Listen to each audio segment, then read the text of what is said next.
నమస్తే, welcome to political focus. ఏపీలో ఏదైతే ఎన్నికలు సమీపిస్తున్నటువంటి నేపథ్యంలో అన్ని పార్టీలు అభ్యర్థులకు సంబంధించినటువంటి అంశంలో కసరత్తు చేస్తున్నాయి. అయితే వైనాట్ 175 అంటూ వైసీపీ ముందుకెళ్తున్నటువంటి పరిస్థితుల్లో గెలిపే లక్ష్యంగా మేమే గెలుస్తామంటూ జనసేన టీడీపీ పొత్తులో భాగంగా ముందుకెళ్తున్నటువంటి పరిస్థితి. అయితే జనసేనకు సంబంధించి టీడీపీతో పొత్తున్న నేపథ్యంలో విజయం మాదే అంటూ సామాజిక వర్గాల యొక్క ఏదైతే బలాలు బేరీజు వేసుకొని ముందుకెళ్తున్న పరిస్థితి. మరోవైపు ప్రభుత్వ వ్యతిరేక విధానాలే మమ్మల్ని గెలిపిస్తాయంటున్నటువంటి పరిస్థితి. అభివృద్ధి, డెవలప్మెంట్ అనేటటువంటి అంశం చంద్రబాబుకు సంబంధించినటువంటి నేపథ్యంలో మేమే గెలుస్తామనేటటువంటిది టీడీపీ శ్రేణులు, టీడీపీ అధినాయకత్వం చెబుతుంది. అయితే వైసీపీకి సంబంధించి మాత్రం నవరత్నాలు మాత్రమే ఏదైతే ఫోకస్ అవుతున్నటువంటి పరిస్థితి. నవరత్నాలు 175 సీట్లు గెలిపిస్తాయా అనేది ఇప్పుడు చర్చ. మనతో ఉన్నారు ప్రొఫెసర్ డిఏఆర్ సుబ్రహ్మణ్యం గారు. ఆయన నవ్యాంధ్ర ఇంటెలెక్చువల్స్ ఫోరంకి సంబంధించి చైర్మన్గా ఉన్నారు. అసలు వైనాట్ 175 అనేటటువంటిది నవరత్నాల ద్వారా సాధ్యమవుతుందా? టీడీపీ జనసేన పొత్తుకు సంబంధించి రాబోయే ఎన్నికల్లో విజయం సాధిస్తుందా? ఎవరు ముందుకు ఏదైతే గెలవబోతున్నారు అనేటటువంటి అంశాలు ఎవరికి అనుకూలంగా ఉన్నాయి, ఎవరికి వ్యతిరేకంగా ఉన్నాయి మనం తెలుసుకుందాం. సార్ నమస్తే. సుబ్రహ్మణ్యం గారు. నమస్కారం సార్, ప్రస్తుతం ఏదైతే ప్రజల్లో చర్చ జరుగుతున్న పరిస్థితి, రాబోయే ఎన్నికల్లో ఏ ప్రభుత్వం అధికారంలోకి వస్తుంది, ఏ పార్టీకి సంబంధించి ప్రజల యొక్క మద్దతు ఎక్కువగా ఉందనేటటువంటిది, టీడీపీకి సంబంధించి కొన్ని అంశాలు, వైసీపీకి సంబంధించి కొన్ని అంశాలు, దీనికి సంబంధించి ఏం చెప్తారు సార్? ఏ పార్టీ అధికారంలోకి వస్తుంది అనేది ఇప్పుడే చెప్పడం చాలా కష్టం. కారణం ఏంటంటే భారతీయ జనతా పార్టీ, టీడీపీ, జనసేన పొత్తు ఉండబోతుందా, ఎలా ఉండబోతుంది? రెండు, కాంగ్రెస్ పార్టీ ఎలాంటి అభ్యర్థుల్ని పెట్టబోతుంది? ఈ ఫ్యాక్టర్స్ మీద ఆధారపడి ఉన్నది. కాబట్టి ఇంకొక వారం 10 రోజులు పోతే కానీ ఒక క్లియర్ పిక్చర్ ఎమర్జ్ కాదు. Okay sir. Coming to 175 why not, ఇది చాలా యాంబిషియస్ టార్గెట్ జగన్మోహన్ రెడ్డి గారు పెట్టుకున్నది అందరికీ చెప్తుంది. నరేంద్ర మోడీ 10 సంవత్సరాలు ప్రధానమంత్రిగా ఉన్న చాలా సక్సెస్ఫుల్గా ప్రభుత్వాన్ని ఆయన 10 ఏళ్ళు నడిపినా కూడా వైనాట్ 544 అనే మాట ఆయన అనలా. కానీ జగన్మోహన్ రెడ్డి గారు వైనాట్ 175 అనే స్లోగన్తో ఆయన క్యాంపెయిన్ ప్రారంభం చేశారు. అయితే అది యాంబిషియస్ టార్గెట్ అయినప్పటికీ కూడా క్యాడర్కి, క్షేత్రస్థాయి నాయకులకి ఒక ఊపు ఇవ్వడానికి, ఒక ఇన్స్పిరేషన్ ఇవ్వడానికి బహుశా వైనాట్ 175 అనేది ఆయన ఇచ్చి ఉండవచ్చు. తర్వాత మీరన్నట్లు ఆ నవరత్నాలు ఆయనకి 175 సీట్లు తెచ్చి పెడతాయి అనేది ఆయన నమ్మకం. కానీ ఈ 175 అనేది 100% ఇంపాసిబుల్. అయితే ఎన్ని సీట్లు వస్తాయి అనేది ఇప్పుడే చెప్పడం చాలా కష్టం. అయితే ఆయన ఏదైతే నవరత్నాలు అనే కార్యక్రమాన్ని డైరెక్ట్ బెనిఫిట్ ట్రాన్స్ఫర్ DBT ఆ స్కీమ్లో ఆయన సంక్షేమ ధనం సరాసరి లబ్ధిదారులకి పంపడంలో చాలా కుర్తులయ్యాడు. ఆయన వ్యతిరేకులు, ప్రతిపక్షాలు అప్పులు చేస్తున్నాడు, రాష్ట్రాన్ని నాశనం చేశాడు అని ఎంత చెప్పినప్పటికి కూడా ఆ సంక్షేమ ఫలాలు మాత్రం సాధారణ ప్రజలకి లేదా ఎవరికైతే ఉద్దేశించబడ్డాయో వాళ్ళందరికీ చేరడం వలన ఆయన అంతవరకు తప్పకుండా సక్సెస్ అయ్యాడు. అయితే ఆయన ప్రధానంగా నష్టపోయింది, లేకపోతే బహుశా నష్టపోయేది ఏమిటంటే, ఒకటి రాజధాని ఇష్యూ.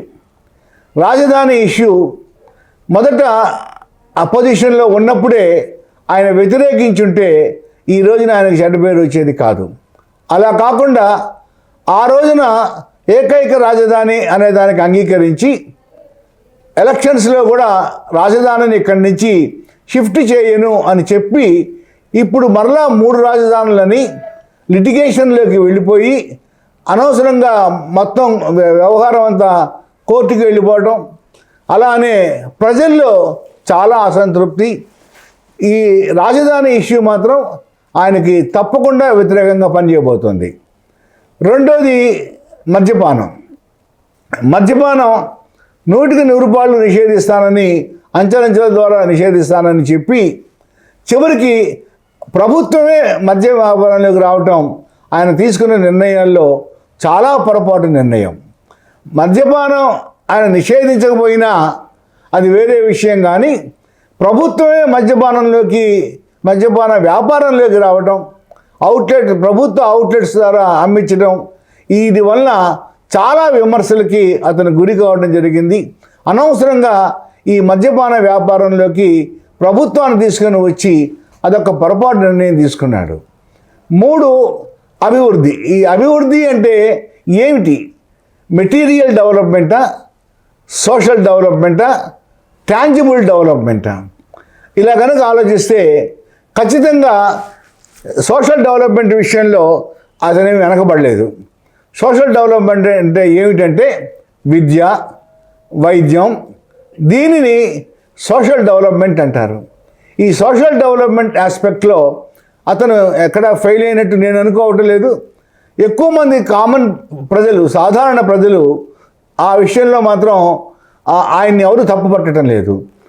ఎక్కడ నష్టం జరిగిందంటే ఆయనకి ఇన్ఫ్రాస్ట్రక్చర్, ముఖ్యంగా మౌలిక సదుపాయాలు అంటే రోడ్లు,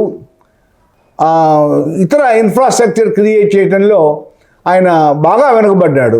అయితే వెనుకబడడానికి కారణం ఉంది, ఆయన దగ్గర డబ్బు లేదు. ఆ డబ్బు ఎందుకు లేదంటే ఉన్న డబ్బంతా కూడా సంక్షేమ పథకాలకు పెడితే ఉన్న డబ్బంతా కూడా పాత అప్పులు తెచ్చడానికో, వడ్డీలు కట్టడానికో, జీతాలకో, పెన్షన్లకో ఇస్తూ ఉంటే ఆయన దగ్గర డబ్బు ఎక్కడ ఉంటుంది కాబట్టి అది డబ్బు లేదు. అది మాత్రం కొట్టొచ్చినట్టు రాష్ట్రంలో కనిపిస్తోంది. ముఖ్యంగా రోడ్ల విషయంలో ఆయన చాలా పొరపాటు పడ్డాడు. తర్వాత పోలవరం ప్రాజెక్టు. ఈ పోలవరం ప్రాజెక్టు అనవసరంగా చంద్రబాబు నాయుడు గారు ఎత్తుకున్నారు. ఆ ఎత్తుకున్నది ఈయనకి కొనసాగించారు.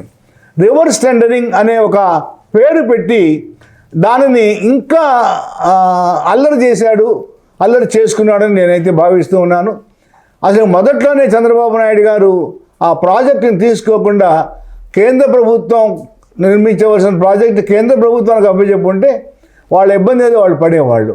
మరి ఏదైనా కారణాలు మనకు తెలియవు, కానీ చంద్రబాబు నాయుడు గారు ఆ ప్రాజెక్టుని ఎత్తుకోవడం, దాన్ని ఈయన కొనసాగించడం, చివరికి అంతా కూడా గందరగోళంలో ఆ ప్రాజెక్టుని పడవేశారు. ఇలాగా ఎన్నో కారణాలు. వీటన్నిటికి మించి సాధారణంగా ఏ ప్రభుత్వానికైనా యాంటీ ఇన్కంబెన్సీ ఉండకుండా ఉండదు. ఎంత బ్రహ్మాండంగా పరిపాలన చేసినా కూడా యాంటీ ఇన్కంబెన్సీ ఉంటుంది.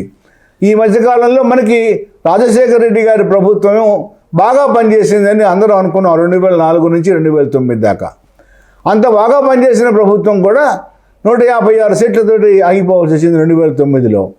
మరి ఆ ప్రభుత్వానికే అంత యాంటీ ఇన్కంబెన్సీ ఉంటే ఇప్పుడు జగన్మోహన్ రెడ్డి గారి ప్రభుత్వానికి యాంటీ ఇన్కంబెన్సీ లేకుండా ఉండదు. సాధారణంగా 2 రకాల ఇబ్బందులు ఉంటాయి అధికారంలో ఉన్న పార్టీకి. ఒకటి ఇన్కంబెంట్ డిసడ్వాంటేజ్ అంటాం, రెండోది యాంటీ ఇన్కంబెన్సీ. ఇన్కంబెంట్ డిసడ్వాంటేజ్ అంటే నిర్ణయాల వల్ల కాదు, రొటీన్ అడ్మినిస్ట్రేషన్లో, రొటీన్ గవర్నెన్స్లో పొరపాట్లు జరుగుతూ ఉంటాయి.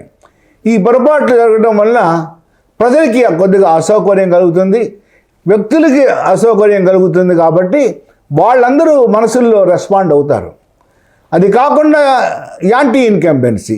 ఈ యాంటీ ఇన్కంబెన్సీ అనేది ప్రభుత్వం తీసుకునే నిర్ణయాల వలన, ప్రభుత్వం తీసుకునే చట్టాల వలన, అధికారుల వలన యాంటీ ఇన్కంబెన్సీ ఉత్పన్నమవుతుంది. ఈ రెండు కలిపి ఏ ప్రభుత్వానికైనా కొద్ది గొప్ప ఉంటాయి. అయితే ఈ ప్రభుత్వానికి ఈ యాంటీ ఇన్కంబెన్సీ ఎక్కువగా ఉందా, లేక ఈ సంక్షేమ పథకాల వలన సాధారణ ప్రజల్లో ఎక్కువ సంతృప్తి ఉన్నదా అన్నది కొద్దిగా ఆలోచించాల్సిన విషయమే.